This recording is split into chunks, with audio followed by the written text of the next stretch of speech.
किया ज़िबा कातिल ने रुक रुक के ऐसा, किया ज़िबा कातिल ने रुक रुक के ऐसा, ज़िबा थक गई मरहबा कहते कहते। सलाम, नमस्ते, सत श्री अकाल। मैं हूं आपके साथ हर्षिता मिश्रा और आप देख रहे हैं टाइम्स मेल। पूरी दुनिया में धर्म के नाम पर सबसे बड़ी आबादी ईसाइयों और मुसलमानों की है, लेकिन जब जब नास्तिकता के पाव फैलाने की कोशिश की है तब तक धर्म के नाम में मानने वालों को निशाना बनाना वाकया भी अक्सर सुनने को मिल जाता है। जिन जिन देशों में ईश्वर, अल्लाह या गॉड को नहीं माना जाता, उन देशों में नास्तिकों की संख्या बहुसंख्यक होती है। वहां धर्म के मानने वाले अल्पसंख्यक लोगों को बहुत ही जबरदस्त तरीके से निशाना बनाया जाता है, चाहे वो किसी भी धर्म के हों मानने वाले, चाहे वो ईसाई हो, मुसलमान हो, यहूदी हो या फिर बौद्ध, हिंदू, सिख और धर्म। किसी भी धर्म के मानने वाले के साथ नास्तिक आबादी में अछूतों के जैसा भेदभाव होता है। धर्म के मानने वालों को नास्तिक विचारधारा वाले लोग जाहिल, कमजोर और लाचार समझते हैं। उनको दिमागी तौर पर पागल समझा जाता है। उनकी नज़र में धर्म को मानने वाले लोग किसी मूर्ख से कम नहीं होते। कम्युनिस्ट देशों की सरकारों में अक्सर आपको ऐसी भावना देखने को मिल जाएगी।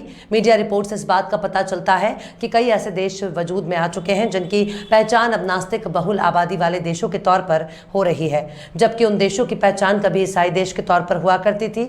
लेकिन चीन में जिस तरह से वहाँ के अल्पसंख्यक मुस्लिमों पर यातनाएं हो रही हैं, उसने सिर्फ चीन ही नहीं बल्कि उन अरब देशों की बंद कलई को खोल दिया है जो तेल के खेल में बाजीगर कहे जाते हैं, जो रियाल के लिए कुछ भी बेचने के लिए तैयार हो जाते हैं, जिनकी नज़र में सत्ता और हुकूमत को चलाना ही बहुत बड़ा काम होता है। अरब देशों को इस्लाम का गढ़ कहा जाता है, लेकिन इन अरबियों के लंबे लंबे कद और इनके बड़े बड़े झुब्बे जब रेगिस्तान की झाड़ियों में फंस जाती हैं तब ये पूरी तरह से बेपर्दा हो जाते हैं। जब जब इस्लाम के नाम पर अरब देश चीखते हैं, चिल्लाते हैं, बार बार एक उम्मत का हवाला देते हैं, तब तब ये बात भी सामने आई है कि केवल तेल बिकवाने के लिए ये लोग इस्लाम और मुसलमानों का नाम इस्तेमाल करते हैं। ये लोग केवल दिरहम, रियाल, दिनार और डॉलर कमाने के लिए मुसलमान मुसलमान चिल्लाते हैं।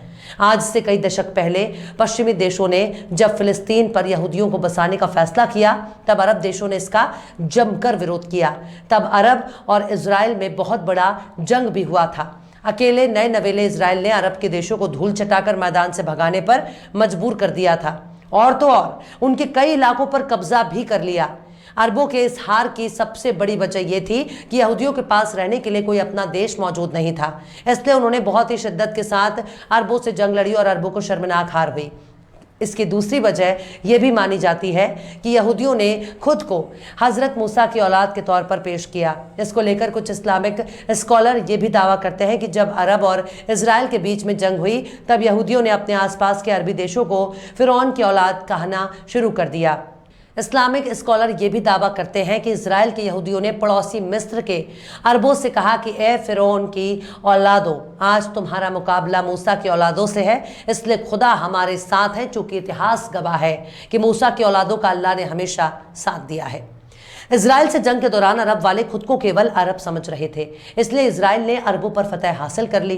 अंतर्राष्ट्रीय स्तर पर मुसलमानों को लेकर जिस तरह अरब के देश रोना रोते हैं, ये सब एक दिखावे के जैसा मालूम पड़ता है। चंद साल पहले जब बर्मा में मुसलमानों का नरसंहार हुआ तब सारे मुस्लिम देश बर्मा पर भड़क गए, लेकिन जितनी तेजी से अरबों के जज्बात भड़के थे उतनी ही तेजी से उनके जज्बात शांत भी हो गए। तमाम चीखने, चिल्लाने और शोर मचाने के बावजूद बर्मा का कुछ नहीं बिगड़ा, जबकि वहाँ की बड़ी मुस्लिम आबादी विस्थापित होकर अलग अलग देशों में शरण लेने के लिए मजबूर हो गई। कई मुस्लिम देशों ने उनको समंदर से वापस लौटा दिया।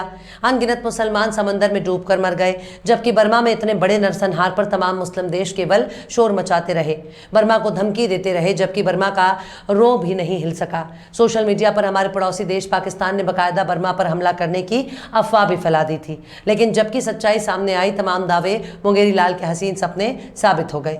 इसी तरह से चीन के अल्पसंख्यक मुस्लिम पर होने वाले अत्याचार के खिलाफ तमाम अरब देश केवल कानाफूसी करते रहते हैं। अरब देशों के साथ अमेरिका जैसा ताकतवर देश खड़ा रहता है, लेकिन उनमें हिम्मत नहीं है कि वो चीन का मुकाबला कर सके। पाकिस्तान तो खुद को बहुत बड़ा इस्लामिक देश कहता है, लेकिन चीन से उसके करीबी ताल्लुकात हैं।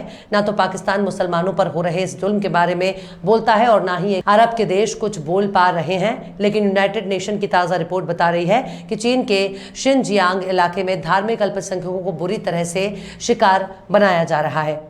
संयुक्त राष्ट्र मानव अधिकार आयोग की रिपोर्ट में बताया गया कि चीन में धार्मिक अल्पसंख्यकों को बंधक बनाकर टॉर्चर किया जा रहा है, उनको जबरन हिरासत में लिया जा रहा है, उनके जिस्म के अंग निकालकर उन्हें ब्लैक मार्केट में बेचा जा रहा है।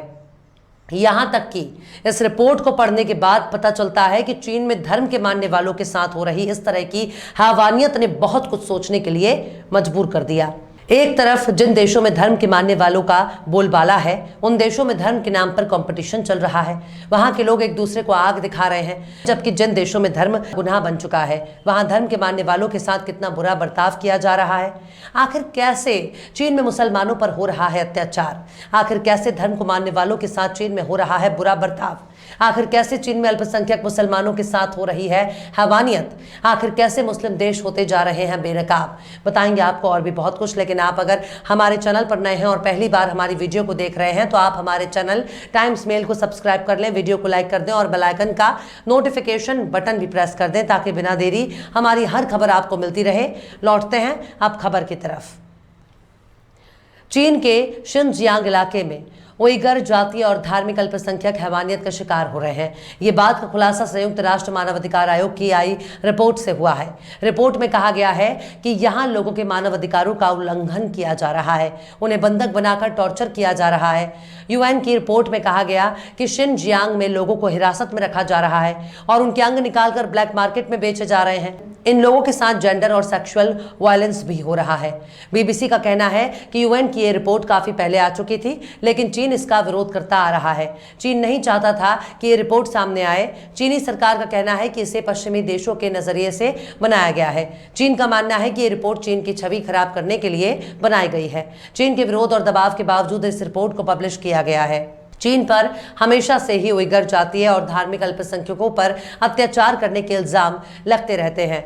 रिपोर्ट में कहा गया है कि चीन में उइगर और अन्य जातीय अल्पसंख्यकों का भेदभावपूर्ण तरीके से गिरफ्तार किया जा रहा है, उनका कानूनी हक छीना जा रहा है।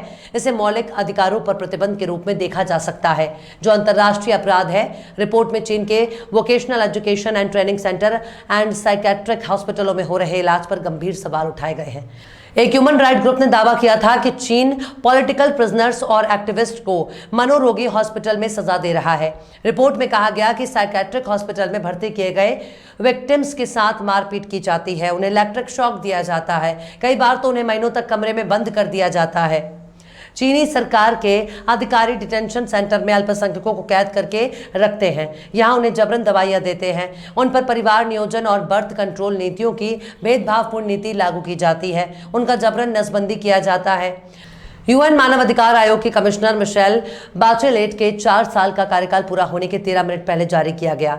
दिसंबर 2021 में मिशेल बाचेलेट ने इस रिपोर्ट को जल्द से जल्द पब्लिश करने की बात कही थी, लेकिन वो ऐसा करने में कामयाब नहीं हो सकी हैं। उन्हें आलोचनाओं का सामना करना पड़ रहा था। अब मिशेल ने कहा है कि रिपोर्ट पब्लिश होने में देरी हुई, लेकिन मैं इसे मेरे कार्यकाल में ही पब्लिश होते देखना चाहती थी। ये गंभीर मुद्दा है। दरअसल जो कौम कमजोर हो जाया करती है उस पर कोई ना कोई जुल्म करता ही रहता है। इसी की वजह है कि बर्मा और चीन में मुसलमानों को सताया जा रहा है। कोरोना काल में अरब के देशों ने भारत के मुस्लिमों पर अत्याचार का मुद्दा उठाया था, लेकिन इसके पीछे कहानी कुछ और ही थी। लॉकडाउन की वजह से जब पूरी दुनिया एक ही जगह पर थम गई, तब तेल की बिक्री भी ठप हो गई थी। तेल की कीमत गिर गई थी, लेकिन उसे खरीदने वाला सबसे बड़े देश को अरब ने निशाना बनाना शुरू कर दिया था। बाद में तेल बिकना जब शुरू हो गया, तब अरबों का मुंह भी बंद हो गया। बहरहाल चलते चलते आखिर में वामिक जौनपुरी ने भी क्या खूब फरमाया है, पहचान लो उसको वही कातिल है हमारा, पहचान लो उसको वही कातिल है हमारा, जिस हाथ में टूटी हुई तलवार लगे है। फिलहाल इस वीडियो में बस इतना ही। ये वीडियो आपको कैसा लगा कमेंट बॉक्स में जरूर बताइएगा। वीडियो पसंद आए तो लाइक करें। हमारे वीडियो लिंक को फेसबुक, ट्विटर, व्हाट्सएप पर अपने रिश्तेदार, यार, दोस्तों को भी शेयर करें और बेबाक, निष्पक्ष, स्वतंत्र पत्रकारिता को सपोर्ट करने के लिए आप हमारे यूट्यूब चैनल टाइम्स मेल को जरूर सब्सक्राइब करें। और हाँ, बेल आइकन की घंटी वाली बटन भी आप जरूर से दबा दें ताकि आपको हमारे आने वाले नए वीडियो की नोटिफिकेशन फौरन ही मिल जाए। फिर मिलते हैं किसी और वीडियो में एक नई खबर के साथ। हर्षिता मिश्रा को दीजिए इजाजत। जय हिंद। ये बनारस है, बनारस यानी गलियों का शहर। ये बनारस है घाटों का शहर। ये बनारस है फूल, माला, अगरबत्ती और आस्था का शहर। और मंदिर ऐसे ऐसे तोड़े हैं, वहाँ लोग खड़ा होकर पेशाब कर रहे हैं। रामराज सरकार, रामनाथ सरकार है तो रामनाथ सरकार का काम भी करिए आप। यहाँ सबकी कहानी एक जैसी है। पूरे महीने में 2-4 हज़ार रुपया भी बिक जाए तो बहुत बड़ी बात है। लेकिन सवाल है कि आखिर जो दुकान उजड़ गए उसका विकल्प उनको क्या दिया गया। हम लोग का दिल जानता है मंदिर बना बहुत अच्छी चीज है। आज बनारस को एक दुर्लभ चीज मिल गई। एक तरफ महंगाई से जनता त्रस्त है, वहीं दूसरी तरफ पेट की आग भी एक बड़ी समस्या है। लेकिन मंदिर से हम अपने घर का पालन पोषण कैसे करेंगे? यहाँ पर नवीनीकरण के नाम पर बहुत सी मूर्तियों को तोड़ दिया गया। तोड़े वो तो मुगल तोड़े थे, अंग्रेज तोड़े थे, ये लोग क्यों नहीं, हमारे राज्य में हमारे मोदी सरकार में टूटा है, पूरी मिनी काशी उजाड़ दी।